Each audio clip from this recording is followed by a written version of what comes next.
All right, welcome back, my friends. Moving on to hole number 6, Coyote Canyon. If you're like me and just playing for birdie here, I like to go the forehand with my beast. I'm sure you could do this with lots of discs, but it's usually a very safe play. Just slides up somewhere around the basket like such for birdie. And this is usually how I'm playing the hole, unless it's hole one of a daily or I just don't care and I'm trying to get an ace. But again, there's not a lot of ace lines that are super safe, but I did find a couple I like that I'll show you here in a minute. Probably not one that a lot of people use. That's usually a little longer than that beast will go, but so forehand beast for my safe shot for my birdie. We'll go one more just to kind of show you here. This is my typical play. Nice and safe. It usually gets up there right next to the basket.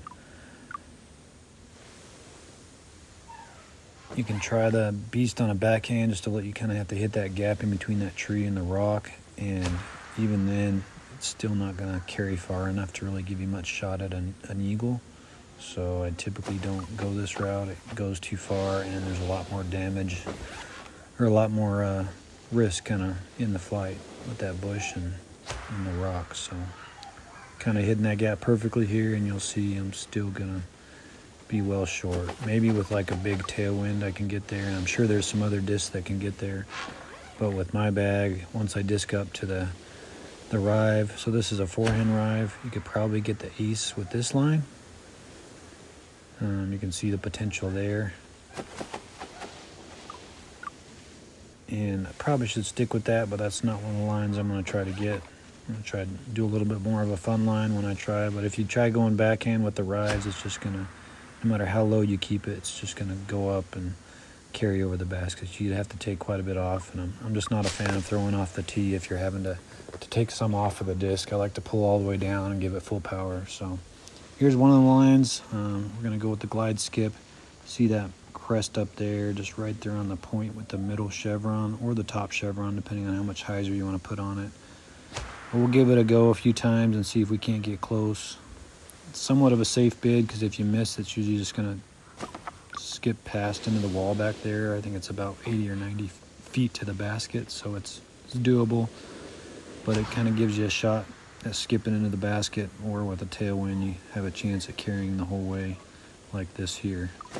So there you see the potential. You can either make it in the air or skip it in with this left to right. It's more than likely you're going to be kind of hitting short and skipping up towards the basket. See how this one looks. So not too bad, a little high.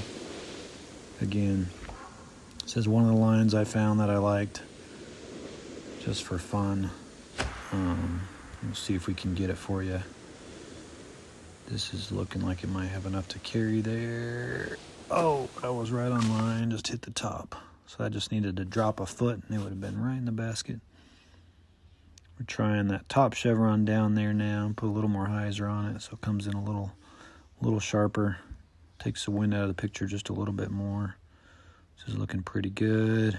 A little too long, so it needs to be either a little shorter so it skips, or a little longer so it carries the whole way in the air.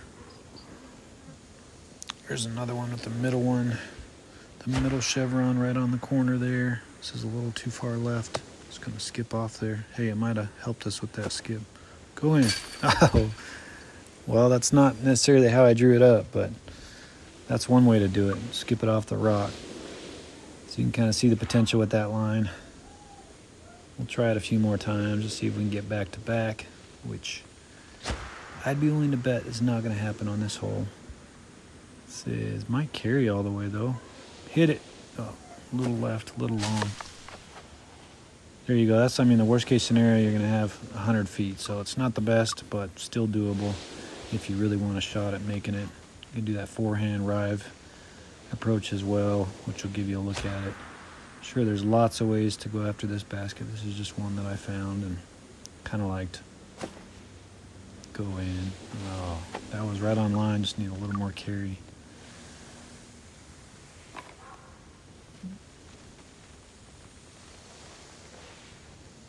We'll give this line a few more times. Then I have another one that's even a little bit more extreme as far as taking the wind out of it and just putting it on a go in.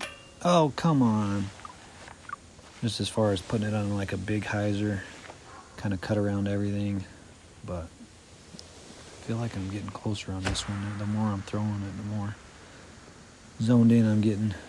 This is looking pretty good too. Oh man, that one. See, that's exactly kind of what I see, envisioned it. Skipping short.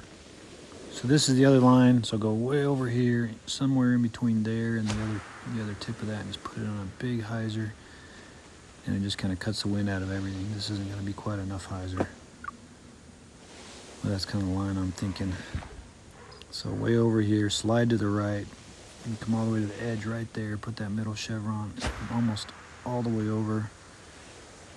As much hyzer as you got without making it a roller. This is looking pretty good. Ooh. Again, the same damage if you go past it, you're looking at 100 feet coming back to the basket. So doable, but so all the way over, middle chevron, depending on the wind. I'm gonna go a little higher because of that left to right wind. See if we can't get one from this angle. This is looking really good. Oh, chained out. All right, we'll give this a couple more throws. We at least got it once. Hope you enjoyed. Leave a comment. Let me know which lines you guys choose. So I imagine there's not too many throwing this line here. This is looking really good too. Get on up there in the basket. Oh, come on. Chained out. Now I hit the bottom of the cage. This video is getting long, but I'm tempted to throw this 4 or 5 more times, see if we can't get it. So a little bit of a headwind, and put lots of hyzer here. That means it should fall short, and then depending on the skip, oh yeah, there we go. We got it. This is my new favorite line. I doubt there'll be many others playing it, but hope you enjoyed. Let me know what you think. Appreciate you watching me play some DGV. Let's move on to hole 7.